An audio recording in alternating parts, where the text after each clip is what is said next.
Commence primary ignition. I'm just not the hero type, clearly. What a piece of junk. Enterprise, this is the captain. I got a bad feeling about this. It's all part of the plan. Engage. Welcome back to Podcast 2 for 1. I'm your host, Donovan Thompson, with my co-host, Daniel Wingfield. And if you're on the YouTube channel, you'll see that we have this very special guest today, Mr. Jason Miller. Jason? Hello. Thanks for having me. Yeah, of course. Yeah, absolutely. Second time around. Time around. Is this only the second time? I can't. No, third time. Third time. Oh, it is. You're right. We talked The Last of Us TV We show. did Last of Us, and then we right. did. What was the first thing we ever did? I keep forgetting. We talked about Echo Boomers the first Echo time. Boomers. That's right. Yeah. Man, okay. This is episode 182, Jason. Wow. So we've done a couple of these by now, this podcast. But everyone, like I said earlier, youtube.com/241studios is the best place to consume the content. And if you didn't know, and guys, you probably didn't, we are sponsored by Kapow Comics, located at 4047 East Kill Avenue in Sherwood, Arkansas. There they have comic books, collectibles, graphic novels, and of course, special guest appearances throughout the year. Kapow. Even though we are typically a geek or nerdy podcast, for like right now, we're in the thick of Loki season 2. We do Star Wars, we do DC, those kind of things. We're also at our core, we're filmmakers, and so we like to have other filmmakers on the channel. We like to have other creatives on the channel to talk about their work, talk about their process. And I feel very lucky today to have Jason Miller on today to talk about his directorial debut in the feature side and Ghosts of the Void. So, Jason, let's just go ahead and get started here. I'm pretty sure, if I remember correctly, you shot this during the pandemic. Let's kind of talk about why this film first. Well, hold on. Can we at least can you pitch us the movie a little? Like, give us the elevator pitch of Ghost of the Void, and just what's the movie in a nutshell? Okay, so Ghost of the Void is a horror thriller about a young couple who have hit hard times and are living out of their car, and they find themselves not having a very good night on this evening. It's definitely not a good night. That's definitely not a good night. No, it's not. Yeah. It's a bad night. The title kind of tells you it's not going to be a great night. Yes, that's very smart, Daniel, to kind of prep our viewers here. I assume everybody knows everything we do at all times. So that's what I'm always assuming. I just assume people know my thoughts. Yeah. Well, I've seen the movie twice now, so I'm like, I know what it's about. So I'm like, everyone should know, right? But yes, let's kind of go back into why this is your first feature, and then what kind of gave you the concept, and dive into some of those themes. And Sure. Well, this was kind of a long time coming. I feel like, as far as, I've been trying to get features off the ground for a while. A lot of them are bigger than, what I had business trying to do. I finally, and everyone always says, like, you always hear this from different filmmakers, like, look in your backyard, look what you have, make a film out of that.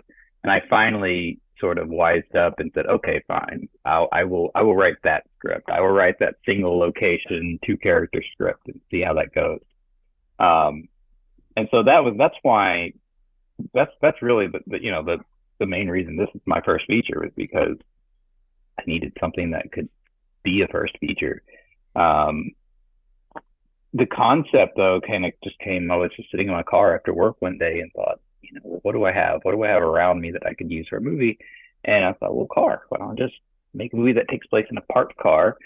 Why a parked car? Well, because I don't want it moving. That's too much to shoot. But why would these people be living in their parked car? What would be going on? And kind of develop a plot from there. I pretty much knew I wanted to make horror because I'm such a fan of horror. So there wasn't really any question as to that. It was always kind of like, all right, 2 people are living in their car. What happens? It really doesn't matter. Just bad things happen. It just goes bad. And so I just started writing with that in mind. And we eventually arrived at the version that you see now. That's awesome. I'm curious, do you feel like what your initial kind of concept, how much did it change between that and like the shooting script, or even that and like what's on the screen?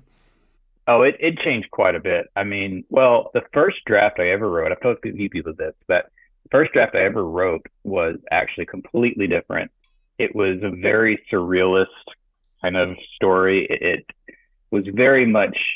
I mean, the movie now it has certain elements of psychological surrealism, but Sure. the original draft was like all that the whole time. There was no question. There was no ambiguity as to how much of this is happening in her head and stuff like that. It was all kind of, pretty much clear. Nobody ever actually read that script except for my wife. It wasn't bad. I just kind of like I actually wrote that a while ago, and then this was like before Echo Boomers. I think I wrote that draft, and then the pandemic hit, and I'm back to that point of like, okay, I need that script again. I remembered writing that one, but I thought, okay, I'm going to take it a different direction this time. So I pulled it out. Pulled up a whole new final draft project, just same premise, couples living out of their car in a parking lot, but let's take it a different direction this time. And that time I went totally like strangers, kind of thriller thing. The final film, I think, ended up kind of in the middle somewhere. But yeah, it went through a lot of different kind of variations of like, let's try this and let's try that. Well, if that happens and that doesn't really work, so let's turn it into this. And then yeah, from the shooting script to the shoot, there were several things that would just, as with an indie film, things go wrong, things don't go as planned, and so you're on the fly having to figure out how to change different things. And I wouldn't say it changed drastically during that process, but there was certainly a lot of stuff that we had to cut out and kind of make up for on the fly. A lot of that kind of thing. So, yeah, I don't even remember, honestly. I'd be curious to pull up that shooting script and see how far we kind of came from it. Well, one thing that kind of just automatically sticks in my head when you're deciding to make a movie during this time period, we all lived through COVID, right? And there was a few, like just even short films being shot in Arkansas. And obviously there was a lot of turmoil in the industry trying to figure out what's the best way to proceed and still kind of go in production and all these things. And I had made up my mind pretty early during the pandemic that I'm not going to attempt to even shoot a short film or anything. Like, it's just too much of a hassle for me at the moment. And I just didn't want to deal with it. That was just kind of my mind, good or bad. That was what I decided. So why didn't you wait until after the pandemic in terms of you wanted to make this movie for one, but was you concerned at all about not protocol and procedures of the actual pandemic itself, which I know you were, but would people show up to make my movie? Would we be shut down? Like, what was kind of going through your head? Well, first we shot kind of on the end of it, if you could say it had an end, because we were in November of 2021. Okay. And so by that point, a lot of people in the industry kind of had the groove figured out. Sure. So I wasn't too worried about that.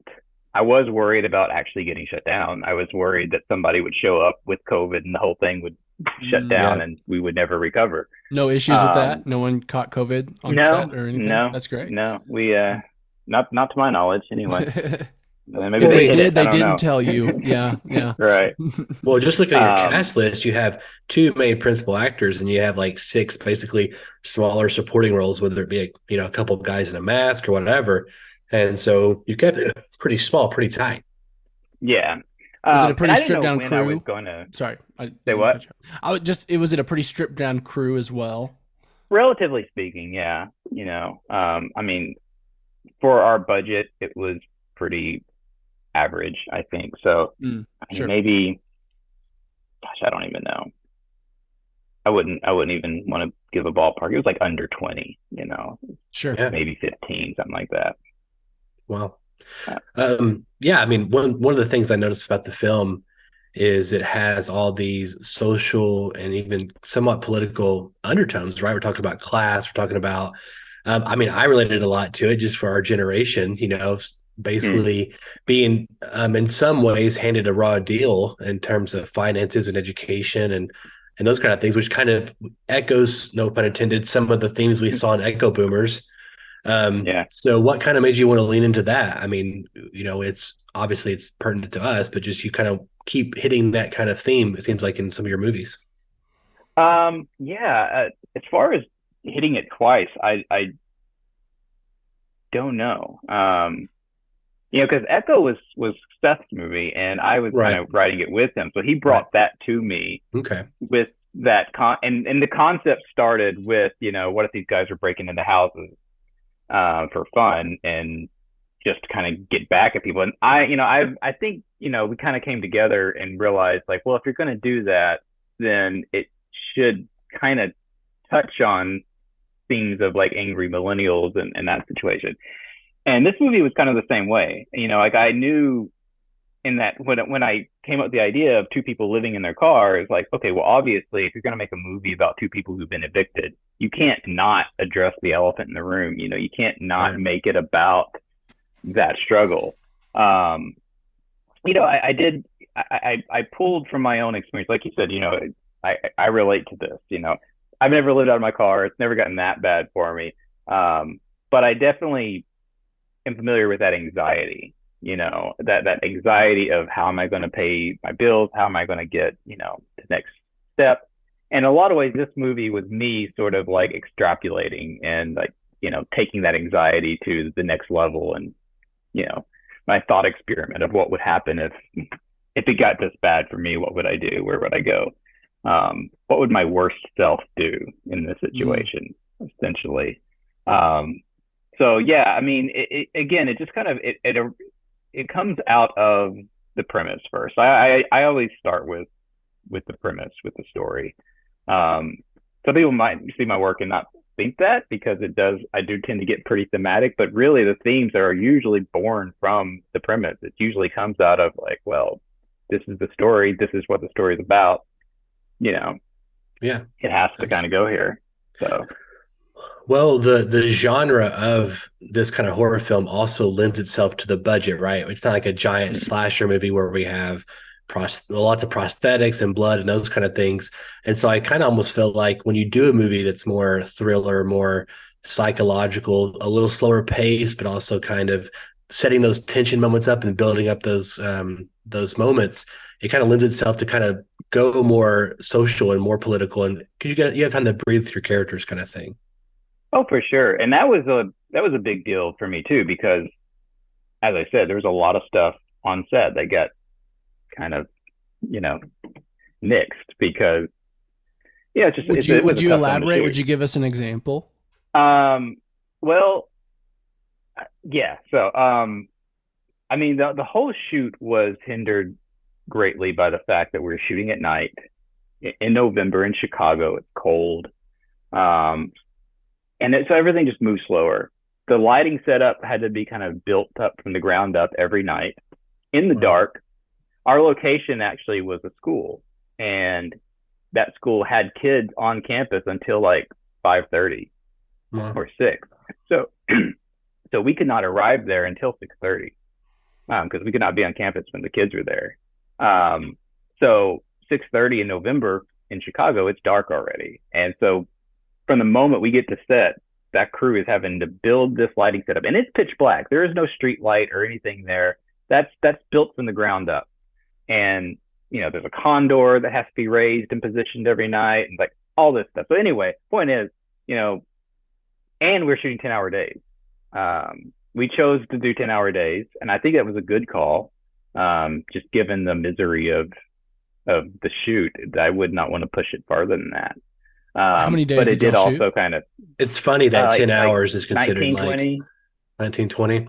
It's funny considered like, I mean, I agree. When I hear 10 hours, I'm like, oh, that's kind of a shorter day, Yeah. But that's kind of wild. That's the nature of the business, so. Yeah, for sure. So yeah, I mean, we ended up having to like cut our shot list in half every night. And, that kind of resulted in me having to figure out like, what's the most essential things that I have to show here. There in simple things too, that you would think like a list is straightforward. One thing I had kind of wanted to do that we just didn't really get to do is I wanted to hide my mask guys like in the trees around the car, like when it's just a dialogue scene, kind of like Mike Flanagan does that with his Ghost, and he always likes to put people in the background. I want to do that same thing.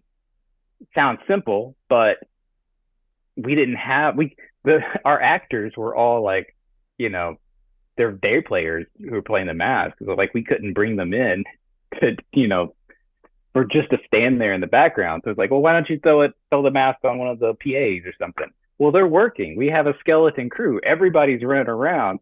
So it's like this idea that we had that we'll do this cool little thing becomes like a whole hassle. And eventually it's just like, okay, well, you know what? Forget that. We can't do that.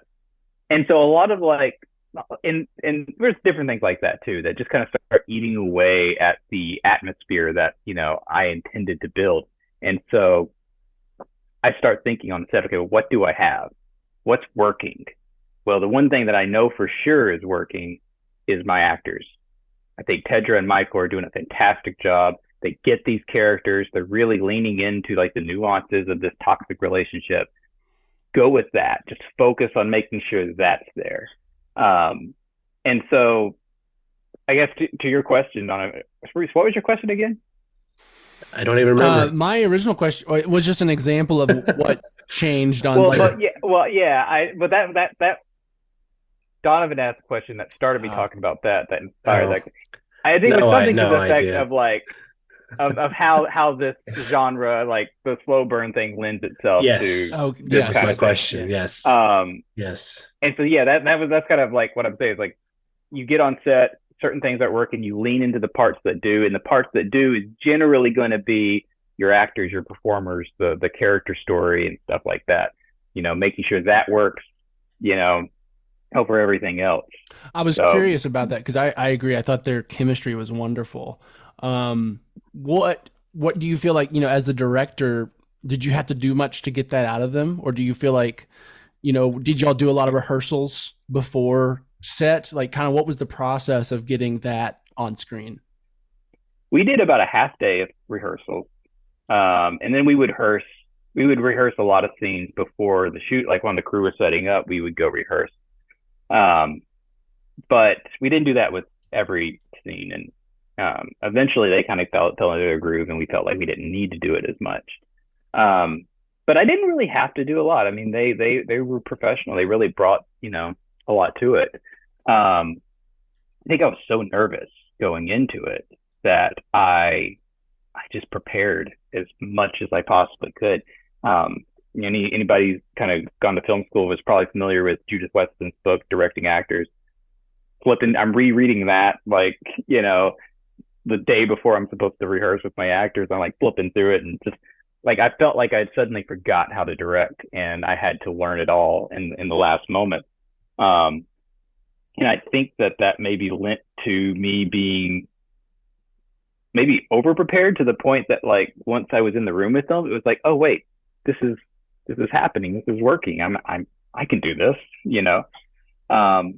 I think I was just nervous because it was my first time working with SAG actors. And so it was just it felt like a different thing. And I felt, I was scared I was going to say something stupid or, come in looking like an idiot or something. So just over prepared a lot.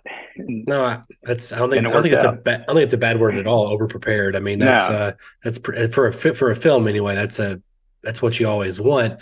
And I think, they did a great job, Tara and Michael. I think they did a fantastic job. And that's kind of the dream scenario, right? Is to show up as down the director and not really have to, obviously you're directing, but you don't have to like constantly be changing, or sometimes directors will be doing 4 or 5 takes.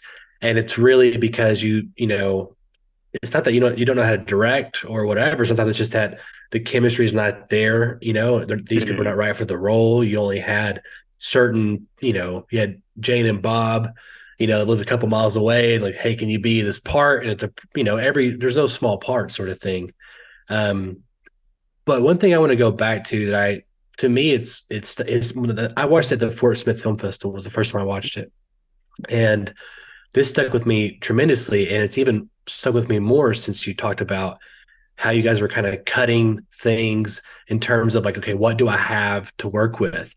So for me, obviously you picked basically a one location setup besides some of these flashbacks, and you have two characters, and that's basically the entire movie for the most part. Obviously we kind of change a few times, but you're always, as a director, trying to figure out, how do I keep this one location interesting? So if we look at the movie and you look at, there's acts and there's sequences and there's little goals within those sequences and whatever, typically you have these moments or beats and you're kind of setting up these shots and you're connecting shots and you're kind of setting those things up. I mean, there's only so many French overs you can do in a car. You know what I'm saying? So like, what, to me, when I was watching that, I kept thinking like, man, he's always finding interesting ways. Like I can tell this scene is a scene just based on the shots, and how this scene, that something's changed because the shot composition has changed and the topic has changed too. And I was super impressed with that as we were going. And how do you keep track of that, especially when you're cutting things on the day? I mean, my DP and I worked through that a lot in preparation. So we had it kind of down. I think, remember, we had like a list of like which angles meant what emotion. What would sort of like drive us to move to to the back seat and look over the shoulders versus shooting straight on. Things did kind of change once we got the car, because the car ends up being, it always looks different than you think it does in your head. Like the seat didn't recline back all the way as far back as I thought they would. So like we had shots planned that were like specifically for the back seat with the seat leaned back. Well, the seat's only kind of this. So like turn the camera like, okay, well that cuts out, something. So, on the day we're kind of figuring things out like that. But we stuck pretty close to, where we were angling things and, stuff like that. Well, did you shoot? Did you shoot these scenes like say example, today we're shooting scene 23, or did you actually go like, okay, we're in the back seat shooting Michael today, and we're going to get all those scenes from this angle because it's in a car? Or how did you divvy that all up? I mean, no, we did it scene by scene. Okay. We actually started, for the first like half of the shoot, we were relatively going in chronological order. We weren't able to maintain that. I would have liked to. It would have been nice, but it just didn't make sense at a certain point. But yeah, we would do it scene by scene. We could only really do one lighting setup at a time, so that was another time factor. Was we'd have to shoot. We would do it. We started doing it by the day. We started doing it that way, the way you described, where we would shoot everything that was pointing this direction, and then we would flip the world and shoot everything. The actors hated that. I hated it, but it's just what we had to do. We wouldn't have survived if we didn't start doing it that way. But we started out doing scene by scene. We moved into doing it that way later on, but we were always on the day mostly finishing a scene, not shooting like half of it and then coming back to it, later. Yeah. Sorry, I didn't mean to cut you off there. No, go ahead.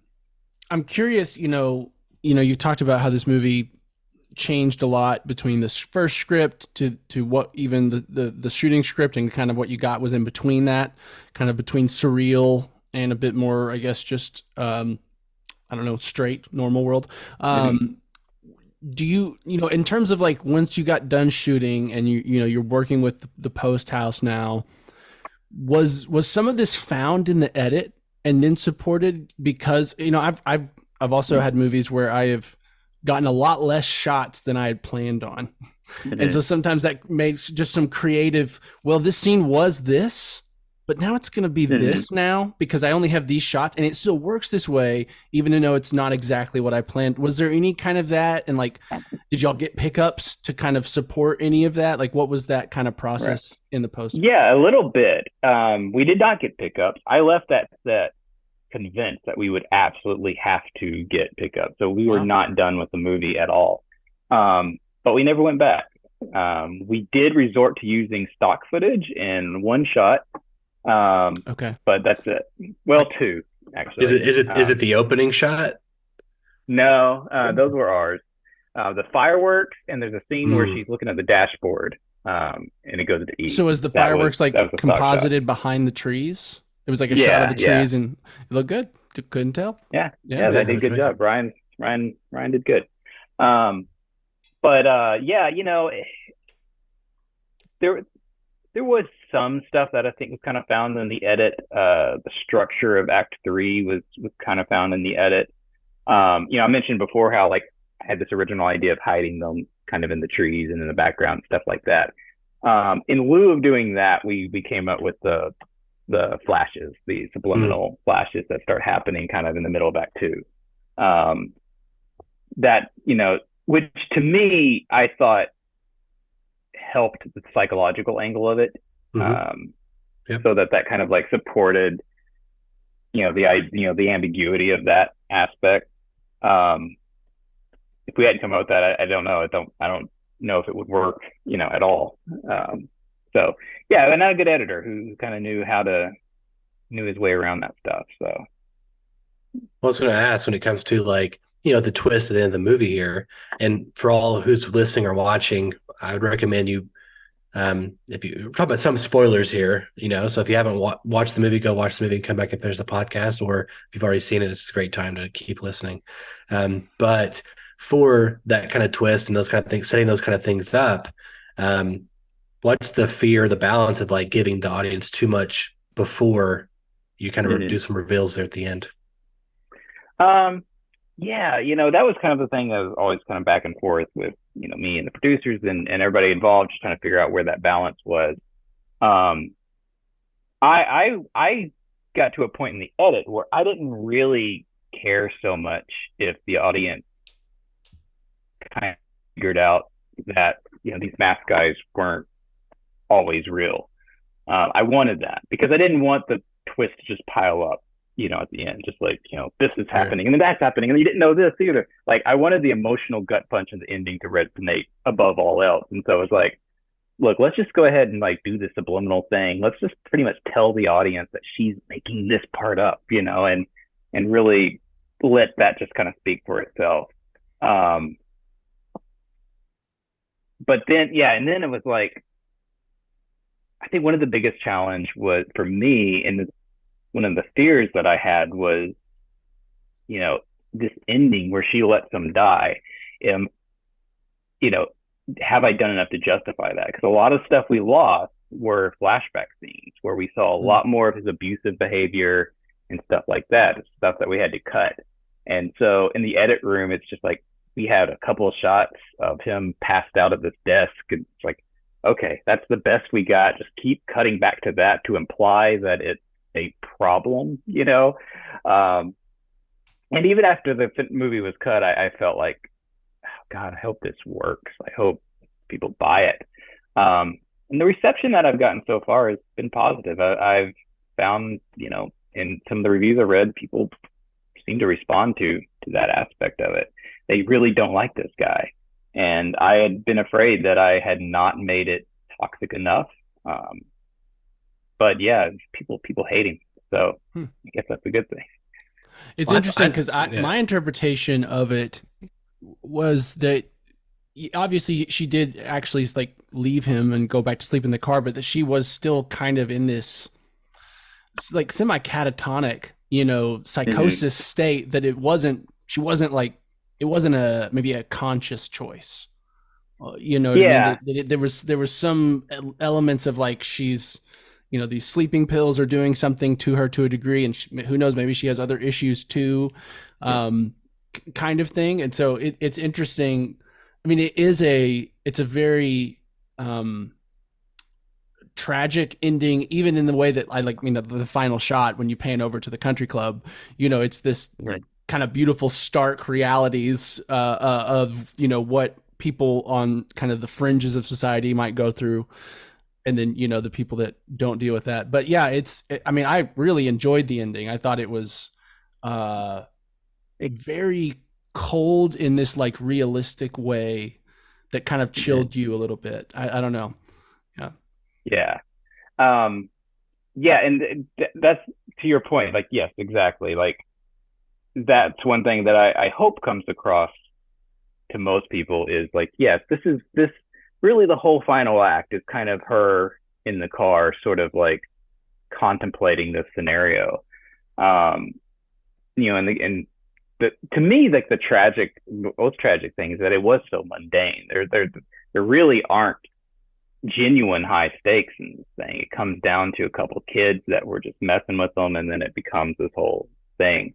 It didn't have to be that, you know. If both of these people were in a healthier mental place, none of this would have played out this way.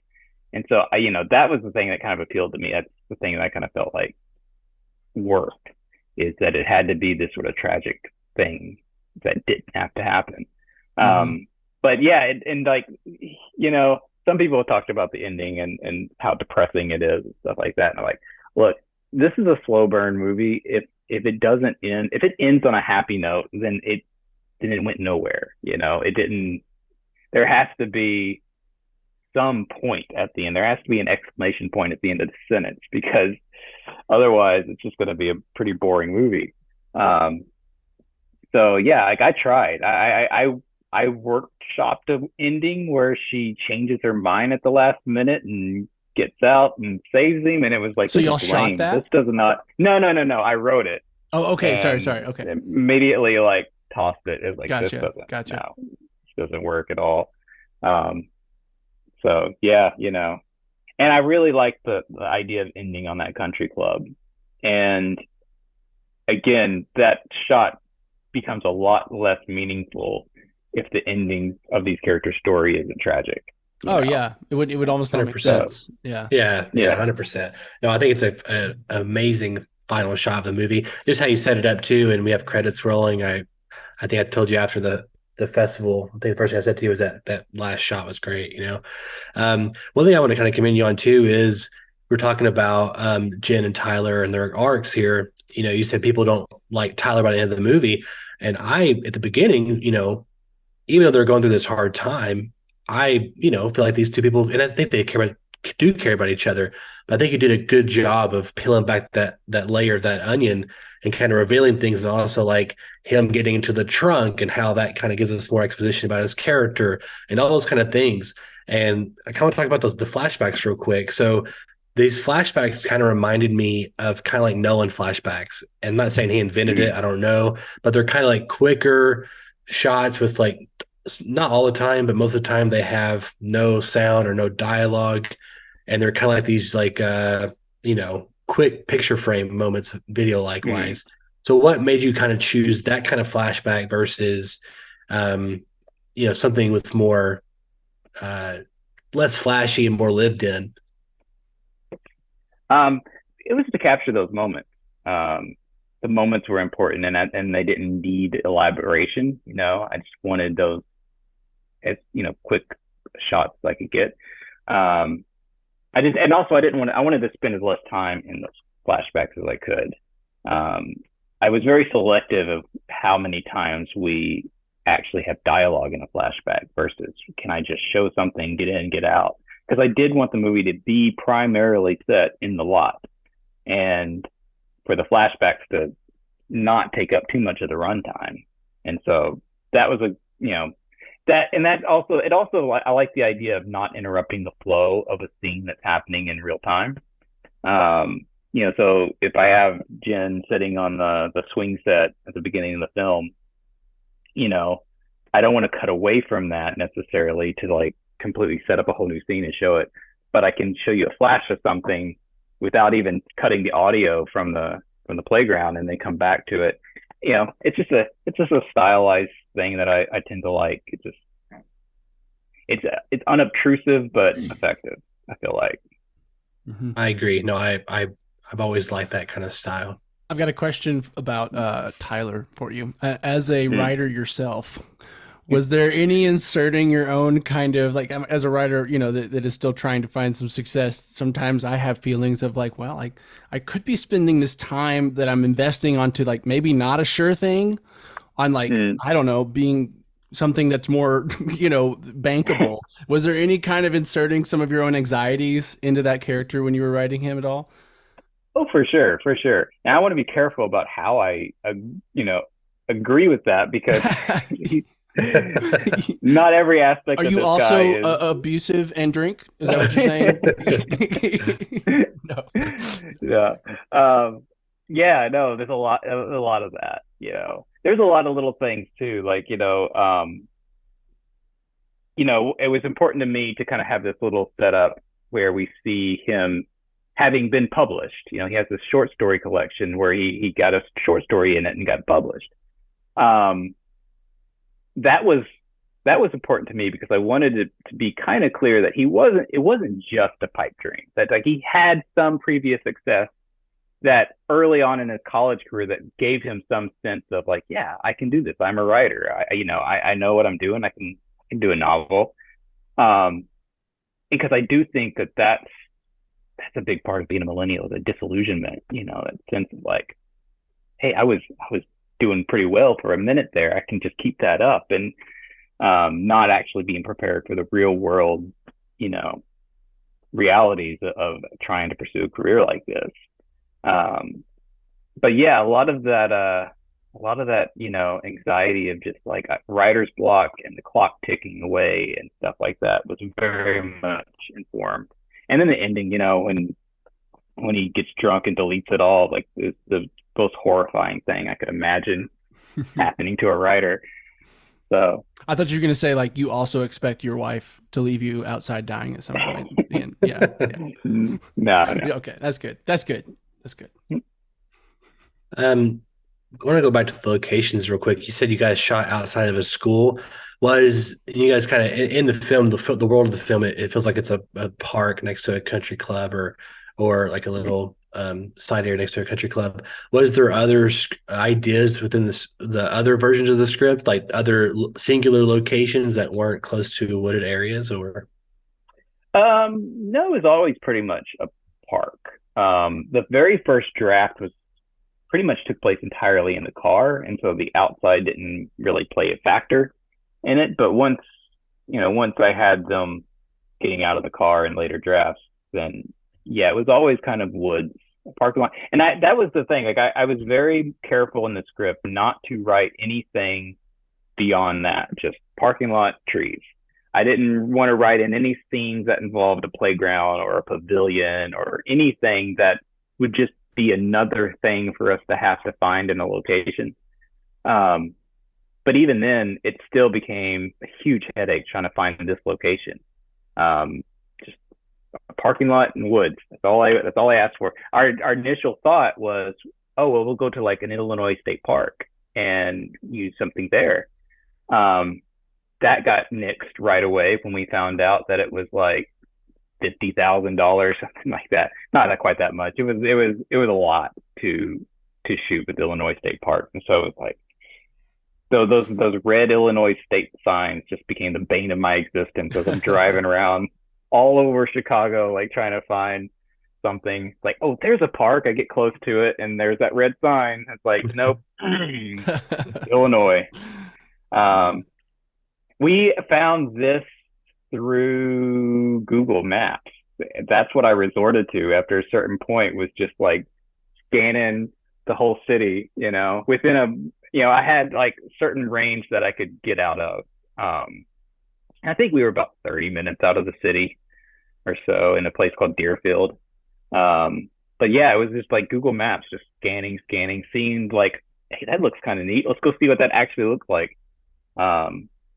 Yeah, we came across this one and they agreed to let us shoot there. The location is actually made up of three different locations. The parking lot is location, the woods are a location, and the country club is a location. Country club was another one that was like a huge hassle. To find a country club with a chain link fence and woods, in that specific layout was incredibly challenging. I think there's probably one in all of Chicago, and we happened upon it. So yeah, everything's hard. Nothing's easy. Even the things that you think is going to be easy, you write it to be easy, and it's still hard. So Well, that's kind of another question I have is obviously Seth Savoy is listed as a producer on the film, correct? Mhm. And so you kind of had a little bit of a way in there, but you're still trying to gather people and gather finances and those kind of things to make the movie. So when you're trying to strip a movie down to its bare bones, so you can kind of create that realistic budget, what's the fear? And also, like, how do you sell people on a like, hey, let's make a movie with two people in a car?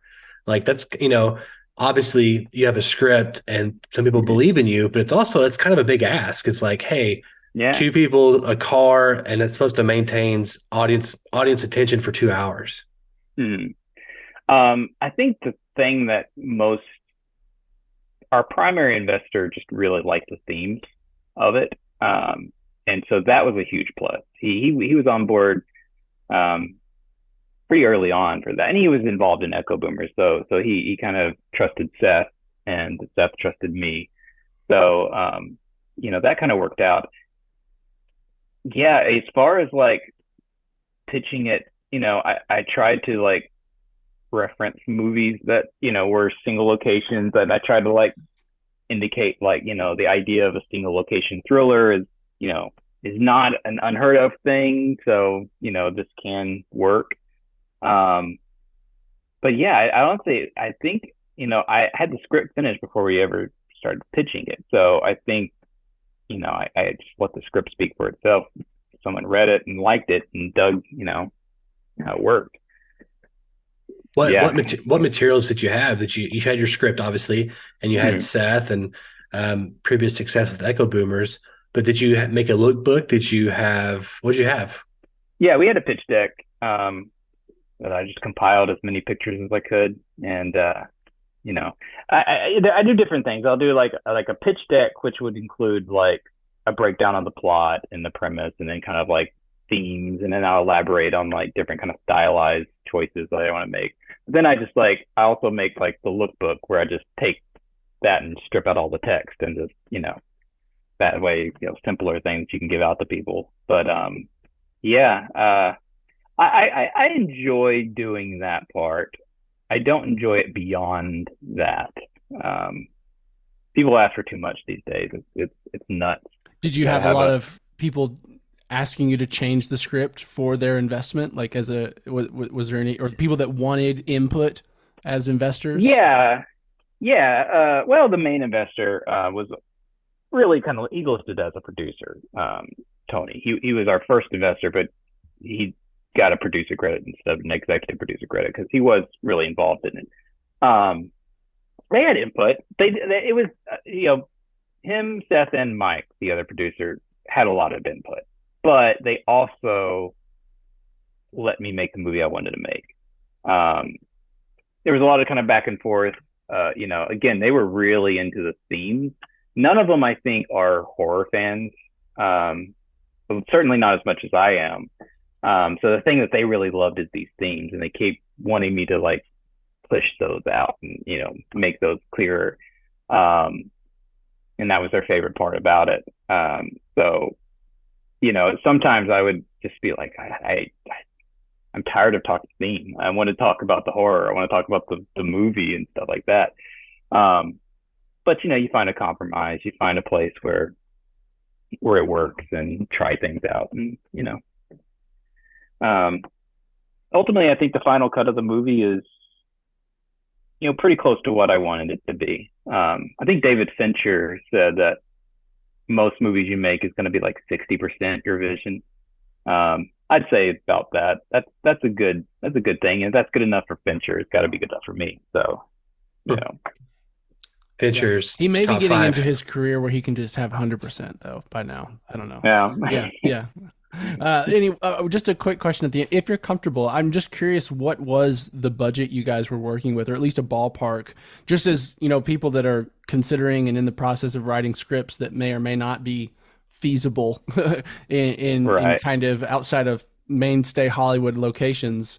What I know you paid, I'm guessing, SAG minimums or like the independent budget agreement, I'm assuming maybe with the actors, but would you Yeah, give us a something like that.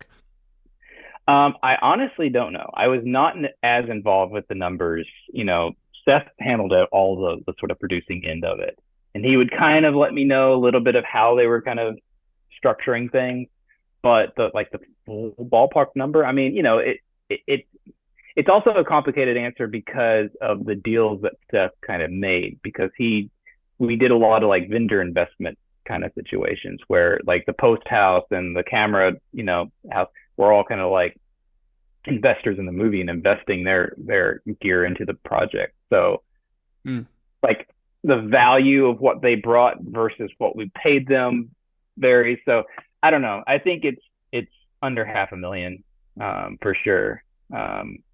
Maybe 100,000 to 200,000, somewhere in there. Wow. That's impressive, honestly. I mean, I think what you made with that, you really utilized your resources well, I think. Yeah. Yeah. And, a lot of that's, paying crew and stuff like that. That's one thing I think people don't necessarily think about. It's like, you can go out and make a movie for like $15,000, but you're not going to be able to pay anybody really, a lot to do that, which is fine if they agree to it.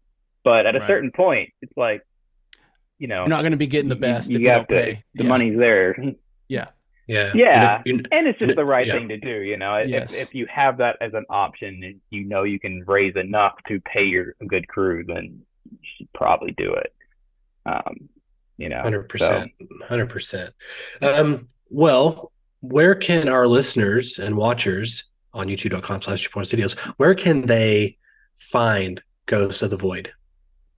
Well, November 7th, it'll be on VOD. I'm not sure what platform. I know it's going to be on like, Amazon and stuff like that. Vudu, I think it's going to be on. So yeah, just go find it. Go find it there. Now you're in your limited release window still. Are you? Are you in theater still? We are, well, yeah, sort of. We are in like 2 theaters, I think. We're in like 1 theater at a time. Like it's like Sure. It's just kind of like a license like thing that a theater will play it. I think we played in 1 and we're going to play in another this weekend, and we'll see who else wants to show it. As far as distribution goes, I didn't check on IMDb or anything, but is it the same place that distributed Echo Boomers, or did you guys shop it around, or how'd that process go? No, we were just shopping it around, and it came. Well, Seth was working with Slated.com, and they have like a distribution thing that they do, and they partner up with, for their genre movies, they partner up with the Horror Collective, and that's where I got applied. Actually, it's kind of funny because Seth was working on that. I didn't know what he was doing. Meanwhile, we got into Popcorn Fright, and the head programmer of Popcorn Fright emails me and is CCing another guy who works with Horror Collective, because they also have partnered together. And this guy is interested in talking to me about the movie. And so I call Seth and tell him like, hey, I got this guy from the Horror Collective. He wants to talk to us about buying the movie. And Seth's like, I'm talking to a guy from the Horror Collective about it. So like, I guess like they were both talking to, like, one was talking to one guy and one was talking to the other. But we came back around. So, point is like, we would have, I think, ended up with Horror Collective one way or another. So, yeah, they've been good to it so far. So that's awesome. It all works out. I think it was previously on the last 2 times you're on, we've talked about a few times about getting that first one out there, right? And now you've done it. You've got that first one under your belt, and you can say that, you've directed a feature film. So with all that being said, what's next for Jason Miller? We'll see. I have a couple of scripts that are in development. When I say in development, I mean somebody besides myself is shopping it around. So I optioned one to Seth again, and it's more of a cosmic horror film. And then I have one that it's been in the works for a while. Some people remember me working on Chop a few years ago. Mm-hmm. That's still out there. It's still making the rounds. There's been interest here and there, little nibbles. I'm glad it's still alive. Yeah. So me too. And, so it could be either one of those, or it might be something else entirely. It might be a situation where like neither of those are too still big, the Cosmic Horror, we're asking for, a couple million for it. Huge step up. And it might not be ready for that step. It might be that I need to write another low budget thing and get another one out there. So that's what I was going to ask. Is the inclination to go slightly bigger than the last one? Or, I mean, do you want to do that just because you want to kind of play with more toys? Or do you think, what do you think about that? The story just calls for it more than anything. I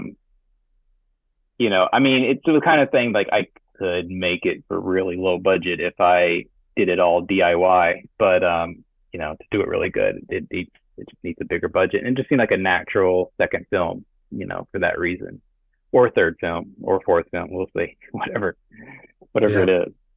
That's awesome. It's awesome. That's really awesome. Well, where can our listeners find you on the social media platforms? Who knows? I don't know. I was trying to get into the whole Twitter scene for a while there, and now Twitter's whatever it is. So, but I'm still there. I'm still there on X, but I'm also on Blue Sky. If anyone gets on Blue Sky, I have a couple of invite codes to anybody that wants on Blue Sky too. No one's taken them, so that's a thing. I have not heard of Blue Sky. Is it just another Twitter Sky replica or something trying to replace? Yeah, Twitter, it's the one that a lot of people think would replace Twitter if people would just use it. It's frustrating because I follow as many people as I can from Twitter over to Blue Sky, and I'm like, okay, you guys are all here, but then you'll realize that their last post was 2 months ago. It's like, okay, so you got on and then didn't use it, and now you're back over on Twitter complaining about how Twitter is successful. And it's like, look, just make a choice, guys. If we're going to do it, let's do it. Let's rip that Band-Aid off, but no one will.